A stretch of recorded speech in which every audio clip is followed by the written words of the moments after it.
Bueno, vamos a continuar. ¿Me confirman audio e imagen, por favor?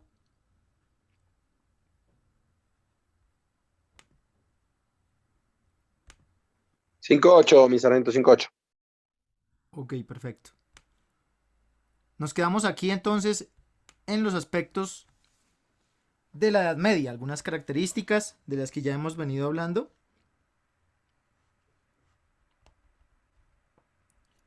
Como esta unidad cristiana, ¿no? Esta unidad en la fe y en el arte gótico. No es el arte renacentista, no lo vayan a confundir. El arte gótico tiene pues unas características muy diferentes. También tenemos el sentido jerárquico según la línea en la que Dios está por encima de todo. Dios todo lo puede, Dios es causa de causas, Dios es lo que no podemos explicar, pero que en definitiva es el rey, el que escucha los mensajes de Dios y es el rey el enviado de Dios en la tierra. Por eso la titulación a Jesús como rey de los judíos. Eso tenía un tinte político. Al ponerle a Jesús rey de los judíos, el rey en adelante que se pusiese la corona, no de espinas, sino una corona de oro, tenía la misma denominación, ¿se dan cuenta? Y por eso el rey, la vida del rey era tan valiosa como la del Hijo de Dios. Y ya no volvería a matarse ningún hijo de Dios en la tierra, porque el sacrificio de uno de sus hijos ya se había hecho. Por eso, aunque el rey tenía tantos sirvientes que le limpiaban hasta la cola, todo, porque en esa época no había papel higiénico, tenían que lavarle, él no iba a hacer ese trabajo, para eso tenía sus siervos, ¿no? Ninguno de estos se atrevió a hacerle daño alguno, porque el rey era hijo de Dios, eran creyentes ciegos, absolutamente ciegos. Y el rey pues tenía bajo su dominio a la iglesia. Si bien el rey ya no tomaba una decisión como tal, ¿no?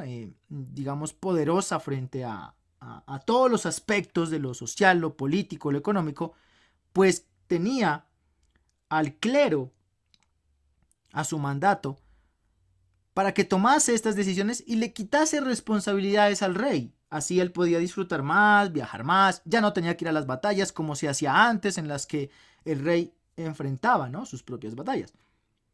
Entonces, el cuerpo de nobles también tenía otras funciones muy importantes.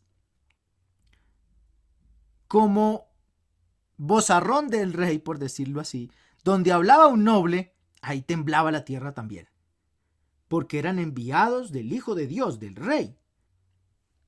Esa era la característica en la Edad Media. Imagínese usted vivir una vida así. Usted no podía ni mirar a los ojos al rey. Así de simple, no podía.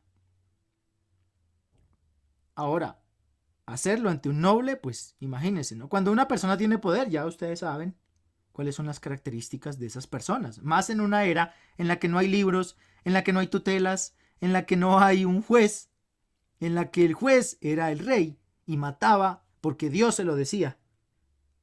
Y nadie podía contrarrestar la palabra del rey. Era ley. La economía estaba basada en un sistema feudal. ¿Qué quiere decir eso? Que toda la riqueza estaba basada en la tenencia de tierras. Y estas tierras se las entregaban a un feudo, o sea, a un señor feudal, a cambio de protección militar. Entonces, este feudo brindaba protección militar al rey. Y el rey le entregaba más tierras, así, en la medida en que tuviese un poderoso ejército. Eran, por decir, como sus ministros de defensa, prácticamente. Pero cada feudo podía constituir sus propias leyes, sus propias reglas, sus propias normas. Así habían feudos muy progresistas, muy humanistas también, pero otros también eran muy despiadados. Desde que le cumplieran al rey y le jurasen lealtad, el rey les otorgaba tierras. ¿Qué pasaba cuando un feudo se quería cambiar de rey? Pues lo hacían, ¿no? Lo hacían y le ofrecían lealtad a otro rey. Y este otro rey también les ofrecía protección y así se fueron organizando los estados. En la política había una monarquía absoluta, pues entonces tenemos al monarca, ¿no? Al rey en cabeza. Y la nobleza que tenía poder en los territorios, ¿no? Entonces los nobles eran prácticamente las personas más cercanas al rey, los más leales, ¿cierto? Eran personas que al igual que a ellos tenían que jurar lealtad al rey como vasallo, ¿sí? ¿Cuál era el beneficio que tenían estos nobles? Pues el beneficio que recibían estos nobles era la protección militar que brindaban los feudos. Así los nobles se sentían respaldados, ¿no? Por ese poder que les otorgaba el rey. Bien, la religión también hacía parte de la política. ¿Por qué razón? Porque ellos garantizaban, certificaban que el rey había recibido el poder por designios de Dios. Pues eran los que tenían, ¿no?, ese poder. Y este fue uno de los problemas que tuvo Enrique el protestante. Ahora vamos a hablar de ese personaje. Porque él se fue en contra, ¿no?, de la iglesia y dijo, no necesito ninguna bendición de nadie para yo ser un rey que está siendo designado por Dios. Él mismo se designó, ¿no?, por Canterbury, por uno de los cleros, ¿no?, de Canterbury, como el emperador del Sacro Imperio Romano, aunque era inglés, ¿no? Pero bueno, eso es otra harina de otro costal mucho más lejana. Vamos nosotros a ver lo básico. Aquí lo importante es que sepan que la iglesia respaldaba al rey. Y que si no lo respaldaba, pues algún rey tenía que buscar otro tipo de línea, de línea religiosa para poder tener esa asistencia divina. Y el pueblo lo considerase así. Entonces, como el pueblo era ciego, que había jurado a la iglesia lealtad a Dios y que no iban a leer otro libro diferente a la Biblia porque eso era pecado, pues todo lo que les decía la iglesia ellos se lo tragaban entero, ¿ya? Todo lo que les decía la iglesia se lo tragaban enterito. Por eso yo les digo a ustedes, no traguen entero, lean, vayan mucho más allá, porque de lo contrario están viviendo la misma Edad Media que la vivieron ellos hace muchos años, pero con la diferencia de que ustedes hoy tienen internet para consultar grandes bibliotecas, grandes pensadores, grandes historiadores, para que puedan hacerse a más conocimiento. Bueno, en esa época la gente, el pueblo, no podían hacer eso. Les mataban, les quemaban. Imagínense usted montando en esa época una tienda de medicina homeopática, ¿no?, para curar con hierbas y tomarse una agüita de manzanilla, ¿no?, para alguna infección que usted tenía o aplicarse la corteza del sauce en una herida para evitar que se le infecte, o hacer agua de ciprés para subir las defensas de su cuerpo y así combatir las pestes. Pues si usted hacía eso, de inmediato era quemado. Hoy en día no. Entonces, ¿por qué antes no y ahora sí? Dios cambió de forma de pensar. Eso fue lo que pasó. Yo siempre le he preguntado a los pastores, ¿no?, y a los curas, cuando tengo encuentros con ellos, es ¿Por qué antes no y ahora sí? Es que Dios cambia su forma de pensar. No, es que los seres humanos de antes estaban equivocados, me dijo una vez un cura. Dijo, es que los seres humanos eh, cada día somos más inteligentes. Yo le dije, ¿y a mí quién me garantiza que usted no está equivocado?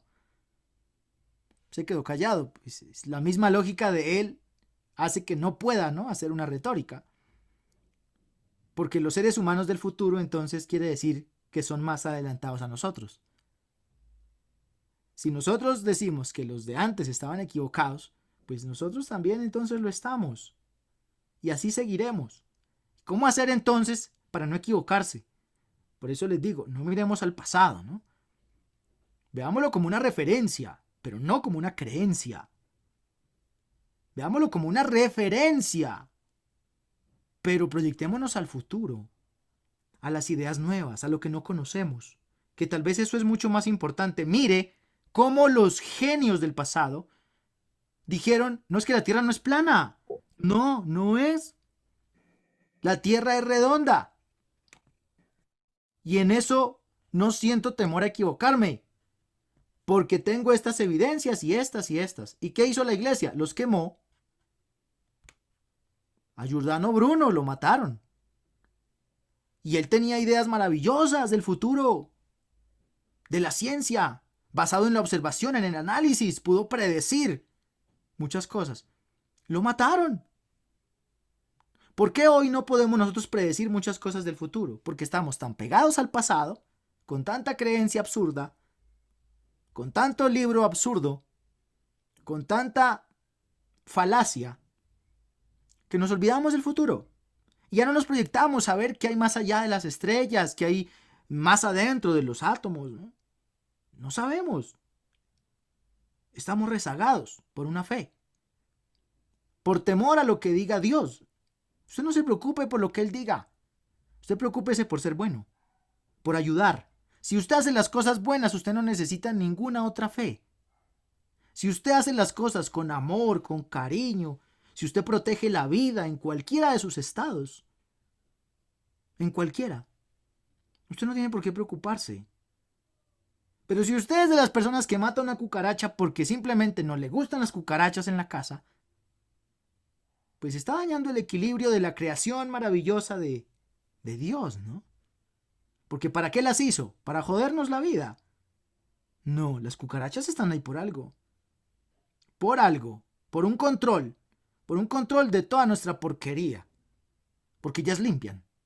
La cucaracha es de las especies más limpias que hay. Mire, una cucaracha puede caminar perfectamente por encima de mi arroz y yo me lo puedo comer tranquilo. Porque las cucarachas tienen en su boca un químico que mata casi todas las bacterias. Usted se puede comer una cucaracha y es más saludable que cualquier manzana. Más saludable. Puede ser y sonar asqueroso, pero la cucaracha es de las especies más limpias, libre de bacterias o virus u hongos que exista. Por eso han sobrevivido tanto, porque no tienen algo que las mate. Ni siquiera un meteorito ha podido acabar con las cucarachas. De las especies más evolucionadas. Tanto así que son objeto de investigación por científicos, para poder sacar de ellas ese sistema de defensas que tienen, con el cual limpian su cuerpo constantemente. Ustedes las han visto limpiándose las paticas con la boca. Espectacular.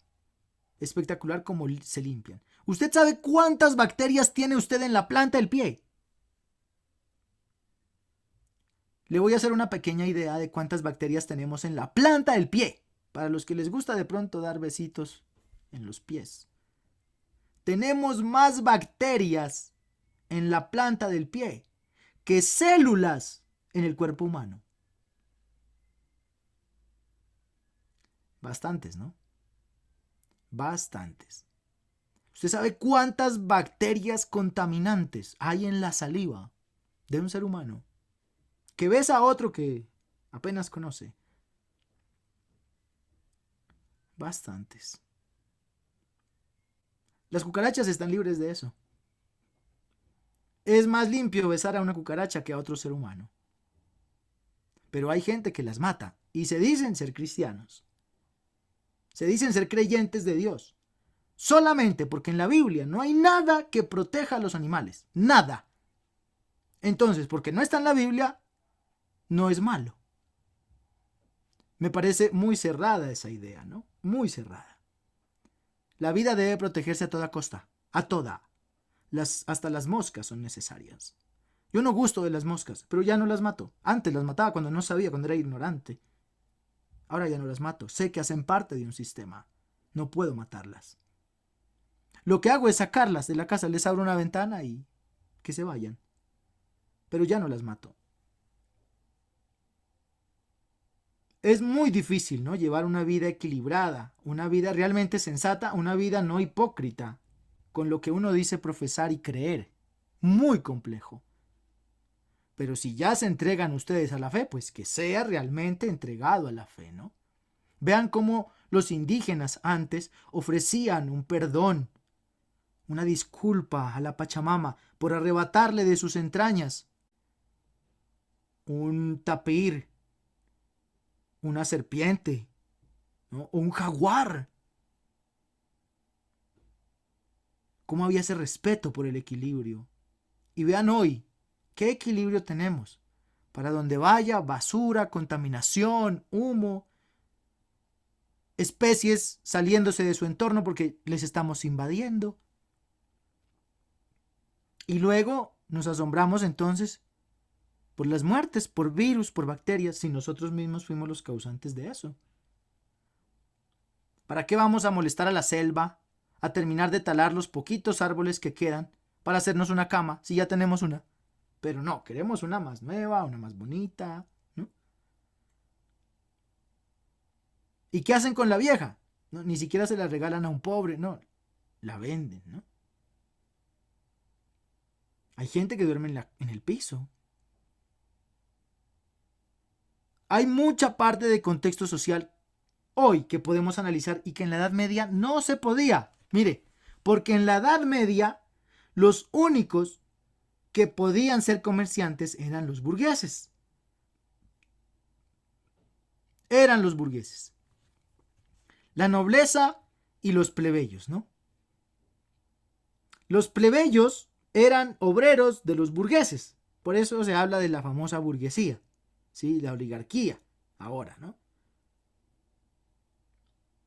Los nobles controlaban gran parte de ese sistema económico. No olvidemos entonces de un nombre que les mencioné hace rato, que les dije, ténganlo presente, recuérdenlo porque lo vamos a ver acá. ¿Listo? Entonces, aquí hemos pasado ya por esta parte del humanismo y el renacimiento porque precisamente esas ideas que les acabé de dar, de pensar un poco más allá, fuera de la iglesia, fuera de la fe, fuera de estar ciegos, ¿no? en algo, pues surgen unos pensadores que con estas ideas que yo les propuse, también hicieron intrigas. Entonces, a finales de la Edad Media, comienza a surgir algo que se conoce como el Renacimiento. Nuevos pensadores en la parte literaria, artística, científica, de gran aporte para lo que hoy conocemos como una edad contemporánea. Resulta y pasa que había una idea teocéntrica. ¿Qué significa esto de teocéntrico? Que todo estaba centrado en la teología, o sea, en Dios, ¿no?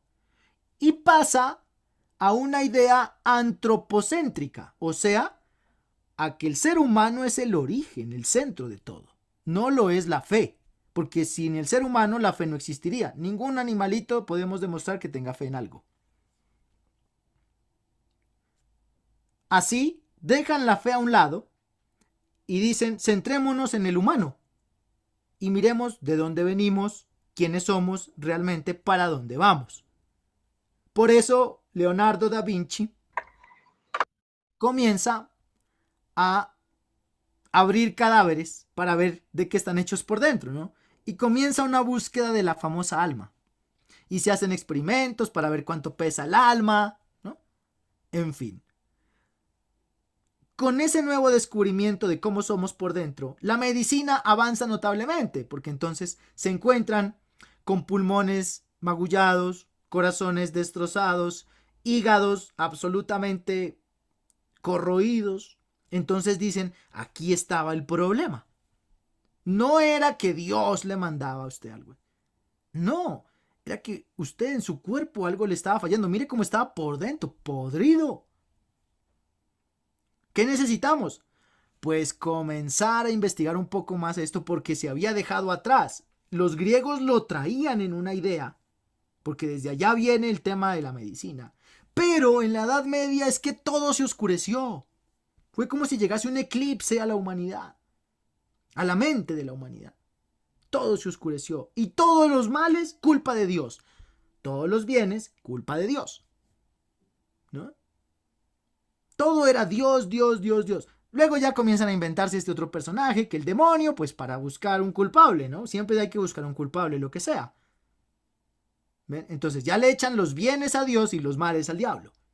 Pero es que el diablo fue una creación de Dios también. Porque es que si todo viene de Dios, o sea, Dios también creó la maldad. ¿Por qué, si es un ser tan poderoso, el que describen en la Biblia, no estoy juzgando a otro Dios, ¿no? El que describen en la Biblia siendo un ser tan poderoso, crea la maldad? ¿El libre albedrío? No, pues qué sentido tiene, ¿no? ¿Qué sentido tiene? Para ello hay un discurso muy famoso de un actor en la película El abogado del diablo.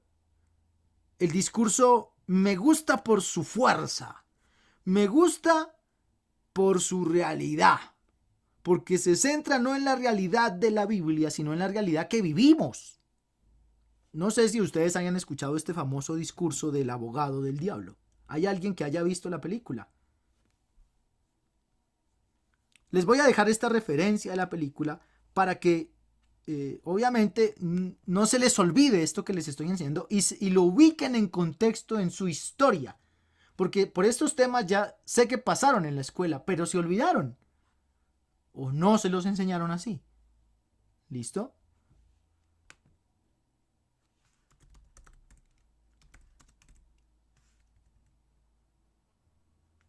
Es de Al Pacino el discurso, ¿no?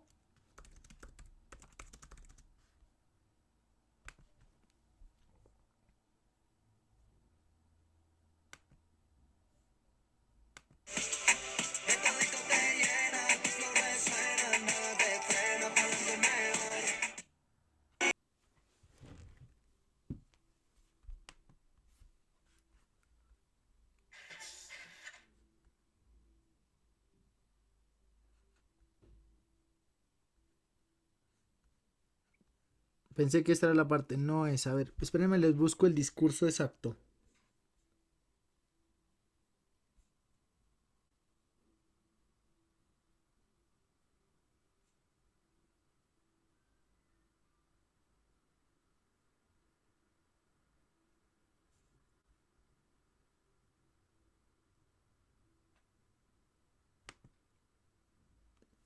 Parece este.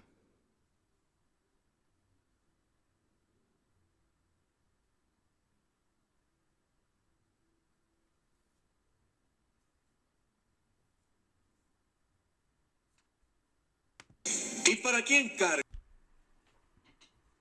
Bueno, en este monólogo se hace una entrega de la presentación de lo que creó el hombre, que es el diablo.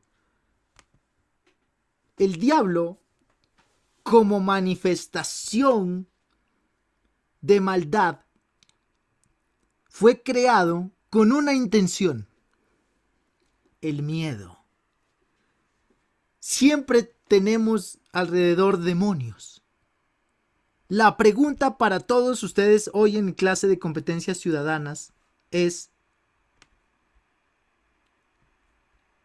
¿cuáles son los demonios que se han creado ahora para que usted como ser humano sienta pánico, terror y así pueda estar bajo control? En la Edad Media fue el demonio. Hoy Si yo le digo a alguien, no hagas eso porque es pecado y el demonio va a venir y te va a castigar, se me va a reír. Se me va a reír. Pero ¿cuáles son los demonios que hoy tenemos? Porque los hay. Para tener controlado al ser humano. Gracias, Miguel.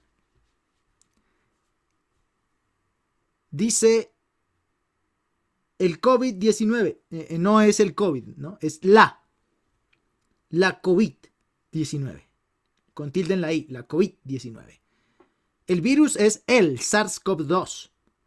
Pero COVID-19 es enfermedad, o sea que es la. Artículo la.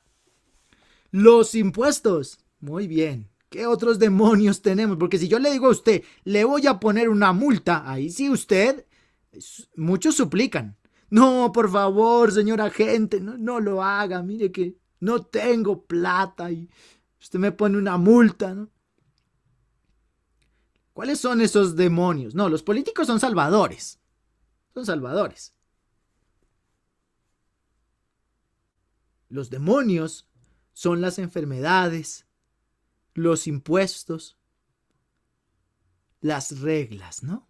Del juego, las leyes. Son los demonios que hemos creado para controlar absolutamente todo. Absolutamente todo.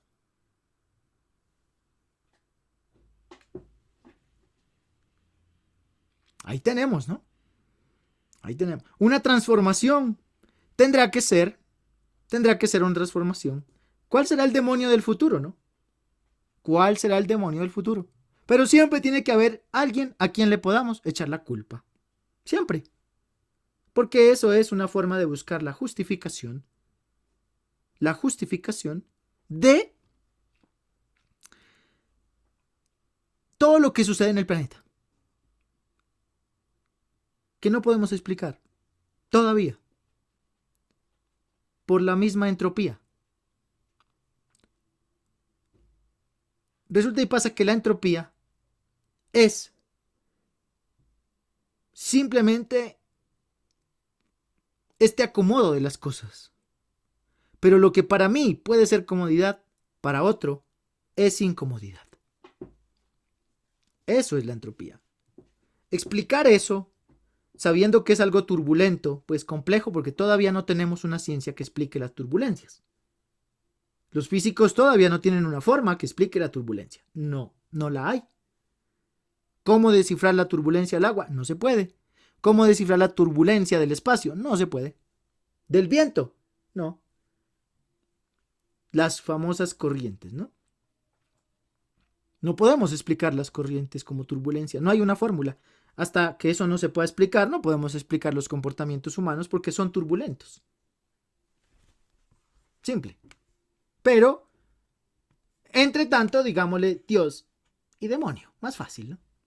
Simplificamos las cosas. Bien. Entonces, la faceta intelectual del Renacimiento, miren lo que crea. Crea algo humanista.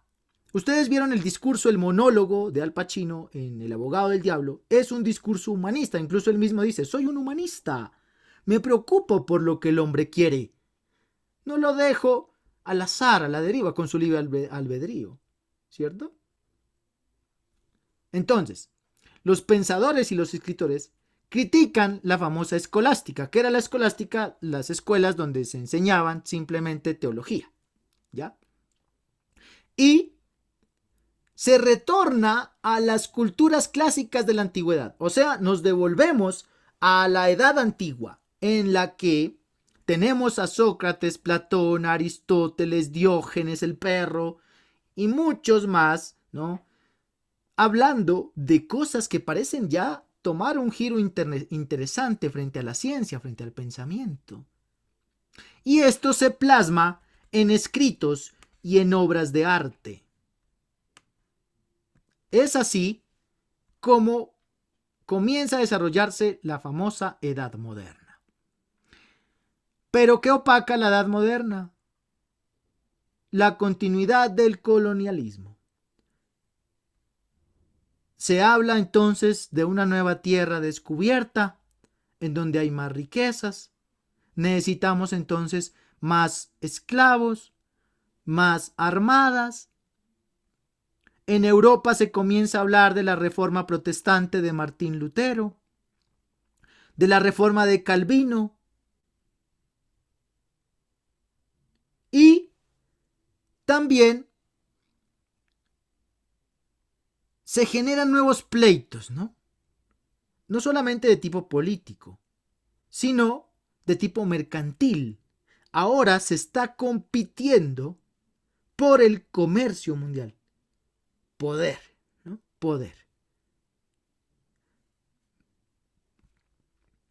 Les dije que tuvieran presentes esta ciudad, ¿no? Constantinopla. Pues bien, ¿por qué va a ser tan importante ahora? Esta ciudad todavía existe. Bizancio, ¿no? Todavía existe. ¿Cómo se llama hoy?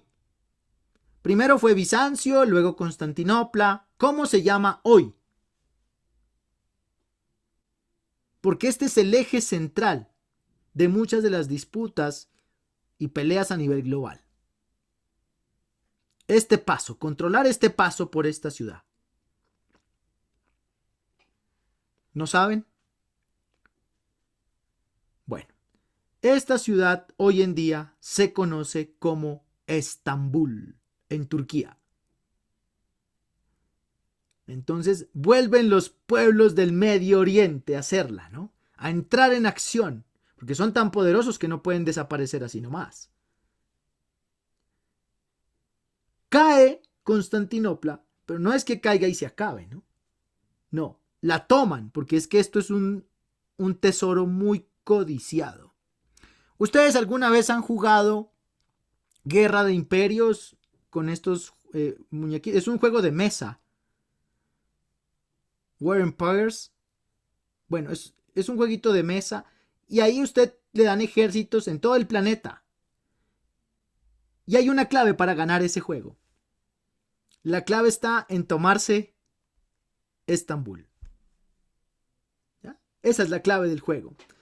Hay mucha gente que no lo sabe y montan estrategias y al final siempre van a perder. Se extiende el juego, pero siempre van a perder. Si tú eres dueño de este terreno, nadie te puede ganar. Nadie puede ganar. Es difícil, es imposible porque es el paso para todos los demás sectores. ¿Sí? Entonces, ya uno sabiendo de esta estrategia, yo siempre me apoderaba de esto y nadie me podía ganar en ese juego, ¿no? Esta es la clave, ¿no? Tomarse Estambul, en Turquía, el centro, y listo. Ya usted ha hecho, con eso puede hacer negociaciones, porque en el juego se puede hacer todo eso, ¿no? Negociaciones, en fin. Es chéverísimo, para que lo jueguen de pronto en familia y aprendan un poco más también de geografía y de estrategia, ¿no?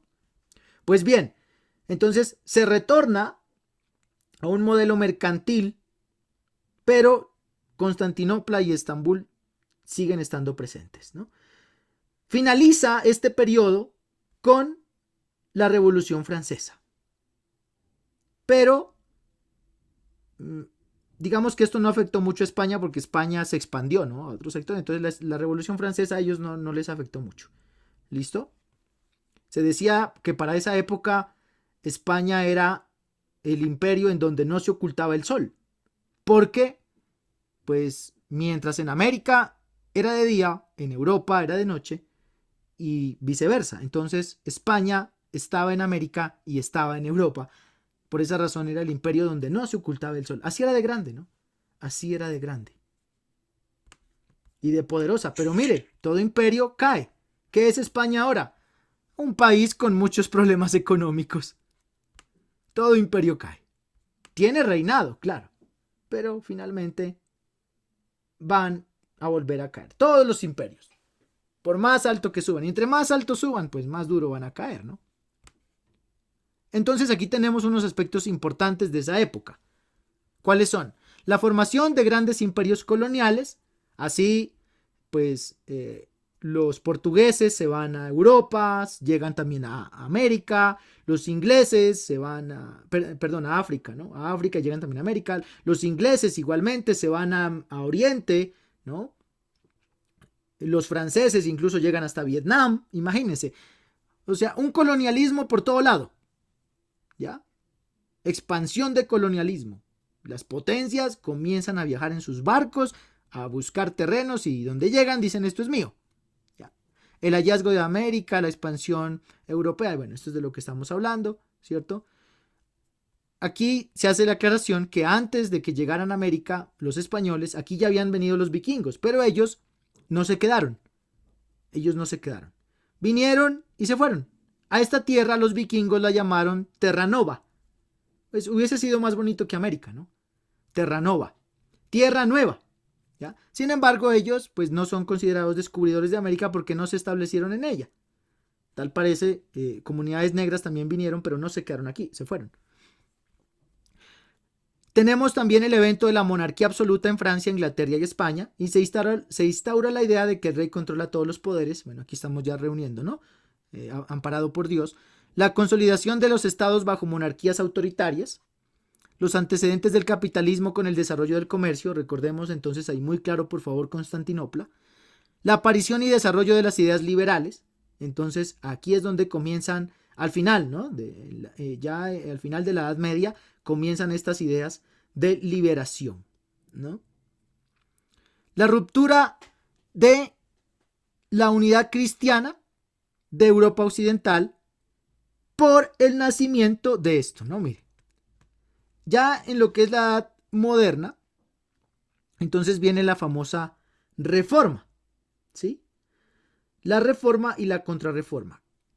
¿Esto qué fue? Voy a tratar de resumirlo así. Hubieron unos personajes claves que fueron Martín Lutero, Juan Calvino y Enrique VIII, quienes le dijeron a la iglesia, oiga, ustedes como que están mal, ¿no? O sea, ya las ideas que ustedes traen como que no. Y si le hacemos un cambio a esto, entonces la iglesia dijo, no, ¿cómo se le ocurre que la iglesia y Dios dijo eso? A punto, ¿no? Ya sabe. Expulsando saliva y todo, ¿no? Entonces le dicen a ellos, bueno, pues si usted no quiere, allá usted. Pero yo le voy a decir lo que yo entiendo de la ley. ¿Cuál ley? Pues de la Biblia, ¿sí? De los textos y todo lo que ellos tenían a la mano para hacerse a lo que era Dios. Entonces dice Lutero, a mí me parece que Dios no dijo eso. Ustedes lo interpretaron mal. Para mí, Dios dijo esto otro. Entonces, la Virgen, que cuentos de la Virgen y eso es mentira y qué tal. A mí no me venga con cuentos de la Virgen. ¿Sí? A mí no me venga con el cuento que el santo, que no sé qué, que no. Yo quiero otra iglesia, otra fe. Y se crea el protestantismo. ¿Ya? Entonces viene el luteranismo, el calvinismo y el anglicanismo, que son derivados de la religión católico-cristiana que traía la iglesia romana, pero con una interpretación diferente. No querían ser malos, no. Lo que decían era que Dios había sido mal interpretado. Y entonces, que ahora se habla de una idea diferente a lo que se cree de un Dios malvado, perverso, ¿no? Pues tenían como una idea un poco más centrada de lo que era la fe y querían que las relaciones humanas se mejoraran, pero las consecuencias fueron fatales. ¿Por qué razón? Porque estas rebeliones protestantes dieron origen a más batallas, a más guerras. Incluso, pues en Irlanda se habla del famoso tratado del Viernes Negro, ¿no? Que es un tratado de paz que firmaron los protestantes con los católicos después de 500 años de matarse entre primos. De 500 años. Aquí nos asustamos por 50 años de guerra con las FARC. Ellos allá llevaban 500 años matándose. Con bombas y todo, así, normal. Pues antes se mataban a espadazos, ¿no? Ahora se mataban. Hace poco se mataban a bombas, normal. ¿No? Atentados terroristas y todo eso. Por eso firmaron un tratado de paz, el famoso tratado de paz de Irlanda del Norte. Pero también un tratado mal acabado, termina mal, todavía siguen en conflictos, en fin. Bueno, todo por religión. ¿Ven? Todo por religión. Aquí tenemos un personaje muy importante que es Enrique VIII, pues hay todavía una disputa sobre si él realmente era protestante o no. Pero el hecho es que él sí convirtió al protestantismo a todo lo que fue su reinado, ¿no? En Inglaterra. Pero él, tal parece no. O sea, como el que dicen, predica, pero no aplica. Tanto así que iba a misa 5 veces al día. 5 veces al día. Iba a misa. Cuando se iba de caza de animales, solamente iba 3 veces al día. Del resto, todos los días, 5 veces al día iba a misa. Imagínense la vida de ese señor, ¿no? 5 días en misa. Uno se aguanta una cuando le toca. Pero 5, ese gran católico protestante, como la historia lo quiera mencionar, porque pues si algunos lo tiran así, ¿no? El hecho es que este tipo no podía tener hijos varones, entonces se iba a quedar sin reinado. Así decidió conseguirse muchas mujeres.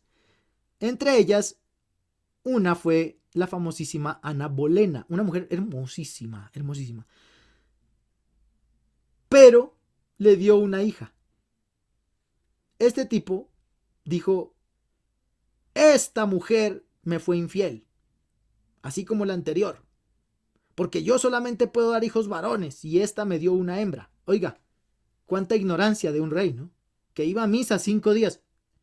Este pendejo no sabía que el sexo de la descendencia la define el hombre. No, no sabía. Y eso que era un gran católico, ilustrado, ¿no? Iluminado por Dios. Por ese Dios de la Biblia, ¿no? De la Iglesia Católica. ¿Por qué en la Biblia no estaba eso? ¿Por qué? ¿Para que murieran muchas mujeres así decapitadas? ¿Para que los hombres impusieran su machismo? ¿Por qué no estaba eso ahí, no? Si fuese alguien realmente iluminado que hablara en nombre de Dios, iluminado Tesla, iluminado Einstein, iluminado Newton, iluminado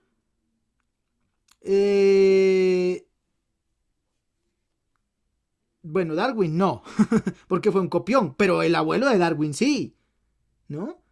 Él sí, iluminados, iluminados, iluminados Giordano Bruno, iluminados por Dios, porque les dijeron, mira, acá en las estrellas, acá estoy. Mira la física, mira los números, mira la realidad. Ellos son iluminados. Iluminado Enrique VIII, que no sabía que el sexo de su descendencia lo define él y no su mujer. No. Y eso que iba 5 veces al día a misa, toda su vida. Y nunca supo eso tan sencillo. Eso no es un iluminado, eso no es un hijo de Dios. No, pues lo que hizo fue cortarle la cabeza a Ana Bolena, porque le dio una hija. Ahí tienen al iluminado. ¿Cuántos iluminados hay hoy, no? Hablando en una iglesia, ¿cuántos iluminados hay? Diciéndoles a todos, Dios es todo, entréguenme su diezmo. ¿Cuántos iluminados hay? Iluminados que no tienen ni idea de cómo funciona la entropía en el universo. No, para mí no. Para mí un iluminado es una persona que piensa. Por sí mismo, crea y hace algo. Eso es un iluminado para mí. Tiene la visión de Dios. Mira la visión que tenía Tesla. Él decía, me llegan mensajes del espacio. La gente le dijo loco. No le creyeron. Cuando él decía que él podía mandar, que él podía capturar este instante y mandarlo al otro lado del planeta en un segundo. Y entonces la gente le escuchaba y le decían, usted está loco. Este man está trabado, este man es del demonio. ¿Qué es eso? ¿Cómo va a poder usted tomar este instante, no? Y mandarlo al otro lado del planeta. Yo les pregunto a ustedes. Eso era estar loco hace más de 100 años. Díganme hoy, ¿cómo ustedes harían eso? ¿Cómo harían eso ustedes ahora?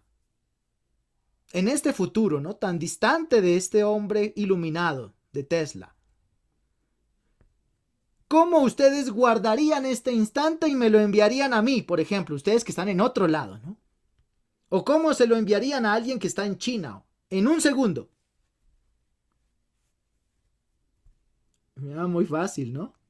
Con el celular. ¿Ya? Con un video. Una videollamada. Pues miren, Tesla tenía esta visión en su cabecita. Tesla era un iluminado. Él tenía esa visión en su cabeza. Él decía que esto se podía hacer. Nadie le creyó. Nadie le creyó. Le dijeron loco.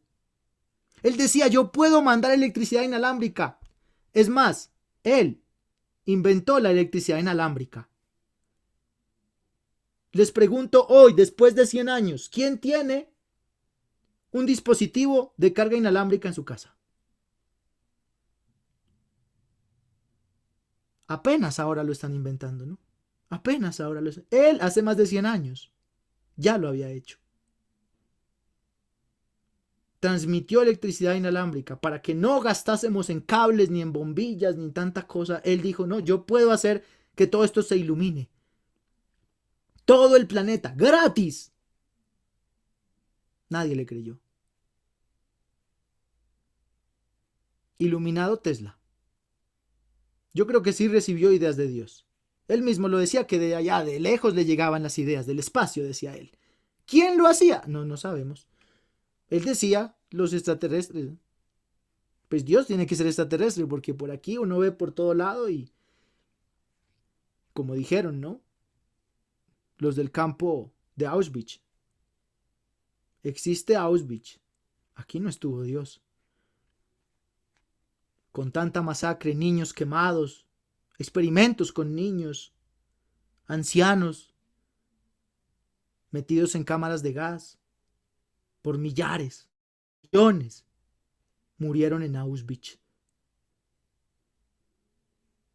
Pues, señores, con esto yo espero hagan una gran reflexión de lo que es de lo que fue el pensamiento y la transformación del ser humano a través de la historia. Estas reformas y luego las contrarreformas, que no fueron más que las defensas que hizo la iglesia en contra de los protestantes. La reforma y la contrarreforma, aquí no hay más que explicar. ¿Sí? En la reforma, unos tipos que quieren darle otra interpretación a las Sagradas Escrituras, pero se sigue hablando de lo mismo, ¿no? De la Biblia. Y en la contrarreforma, otra era en la que la iglesia se defiende, pero sobre lo mismo. Y se quedaron ahí, atiborrados de definiciones y de ideas, y no fueron capaces de ver más allá. Seguían igual en la Edad Media para mí. Pero se le llama a eso Edad Moderna. La entropía, con E. La entropía, lastimosamente, si nosotros la buscamos en Wikipedia, todavía no se ha actualizado Wikipedia, la entropía la definen incluso la RAE como el caos. No es el caos. Incluso hay una fórmula de la entropía, pero pues se quedan muy cortos, ¿no? Pero la entropía, de acuerdo a los nuevos estudios de la física, es un mero estado de probabilidades. Es una mera estadística que no hemos podido calcular de manera exacta. La entropía es el comportamiento de todos los cuerpos, ¿no? En cualquier estado. Su movimiento, su desplazamiento, ¿no? Su posición, su forma en las 3 dimensiones, su comportamiento en espacio-tiempo. La entropía es, digamos, yo tiro un lapicero, si cae parado hay una probabilidad, si cae de lado, si cae a un grado hacia a la izquierda, a un grado a la derecha, 2 a la izquierda, no sé, de cualquier forma que caiga, ese suceso está determinado por la entropía. Intente usted determinarme con una fórmula de qué lado caerá. Si le aplica cierta fuerza y cierta velocidad, y esto no tiene que cambiar. Eso es lo complejo de la entropía. Que usted puede hacer una fórmula para eso. Pero ¿y si tira un celular? Tiene que cambiar el peso, ¿no? La forma. ¿Se dan cuenta? Y si tira un plato y se rompe, ¿cómo hacer para tirarlo de tal manera que no se rompa? ¿Se han dado cuenta que a veces usted tira un huevo y él ¡pa!, de inmediato se aplasta? Y otras veces que usted lo tira y no le pasa nada. Y otras que usted lo tira y rebota. Pues esto depende de la entropía. ¿Cómo poder calcular todo ese comportamiento de todas las cosas del universo? Porque una cosa es hablar de un huevo en un celular. Ahora dígame, hablemos del Sol. El comportamiento del Sol está determinado por la entropía. Nuestra propia vida está determinada por la entropía. Podríamos decir entonces que es el reto más grande que tiene el ser humano. La entropía. Es ahí donde podríamos decir que ahí está jugando Dios. Porque por sus designios hace que el lapicero caiga al lado derecho o al lado izquierdo.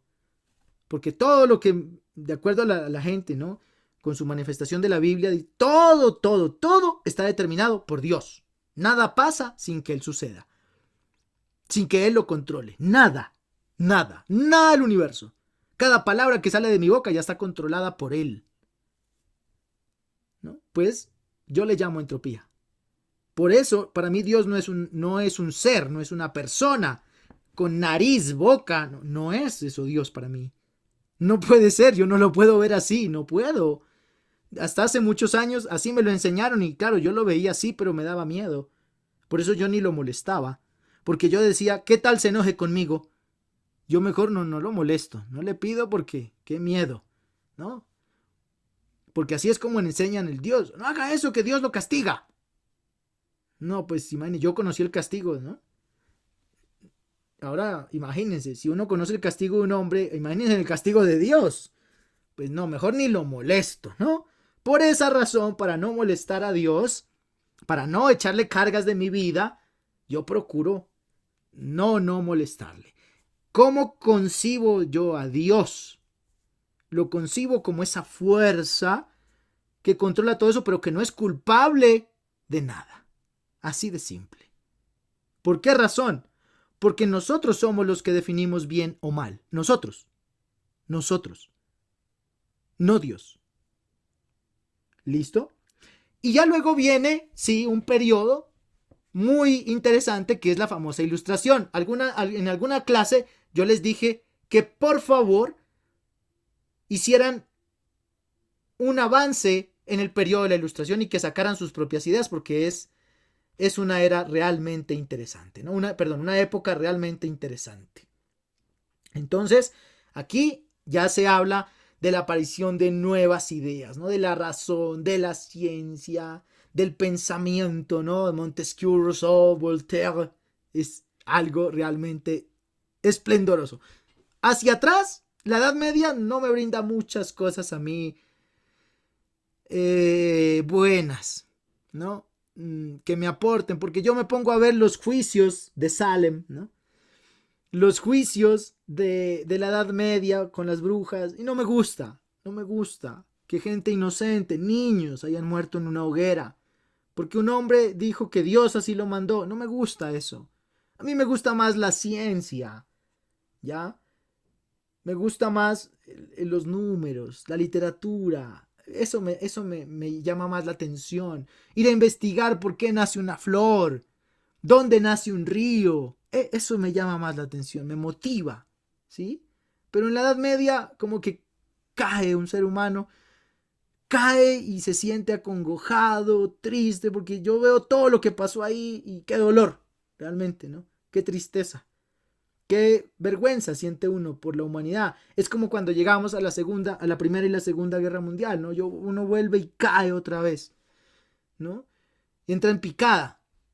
Así como con lo del virus, ¿no? Uno vuelve y entra en picada. pues así está la humanidad, ¿no? Sube y baja, sube y baja. Por eso trata uno como de liberarse un poquito más en la ciencia, porque me brinda una mirada espectacular. Me veía hace 2 días el Yellowstone, el Yellowstone. Yo les digo a ustedes que yo soy muy nostálgico. A mí eso me hace llorar ver un documental de esos. Ver a los osos, ver a los lobos, ver a los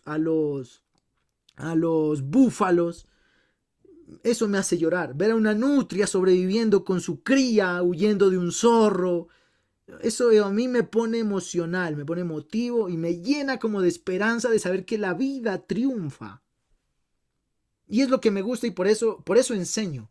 Porque yo quiero que ustedes también se llenen de esperanza al ver el conocimiento, a ver que hay cosas nuevas, a ver que, al ver que más allá de Petro, Uribe, del paro, de que dijo, que no dijo, hay una vida realmente maravillosa, espléndida, hermosa por gozar. Más allá de un mero examen que ustedes tengan que presentar, que eso es una basura. Eso no tiene importancia. Más allá de eso, lo que yo quiero transmitirles y enseñarles es que ustedes tienen que vivir una vida. Pero necesitan razones, argumentos, conocimiento para darles sentido a esa misma vida.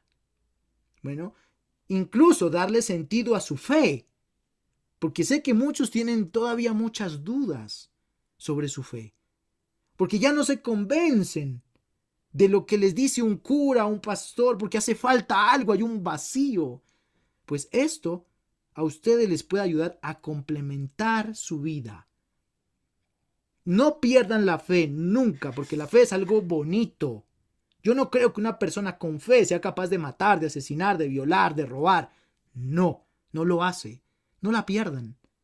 Pero sí compleméntela para que sea usted realmente un ser humano valioso. Un ser humano que aporte, que ayude, que guíe, que oriente, que divulgue. Porque son parte esencial de este momento, que es lo que a nosotros realmente nos importa. Para todos los estudiantes, agradecerles enormemente su atención. A la 1 p.m. tenemos clase con el señor Intendente Cifuentes, quien ya está un poquito más recuperado de su voz. Todos los días nosotros haciendo clases es un gran esfuerzo, pero es con mucho aprecio y con mucho cariño para todos ustedes, ¿no? En lo que podamos ayudarles, estaremos siempre a su servicio. Mil y mil gracias por su atención. Muy amables. Que tengan muy buena tarde. Dios los bendiga.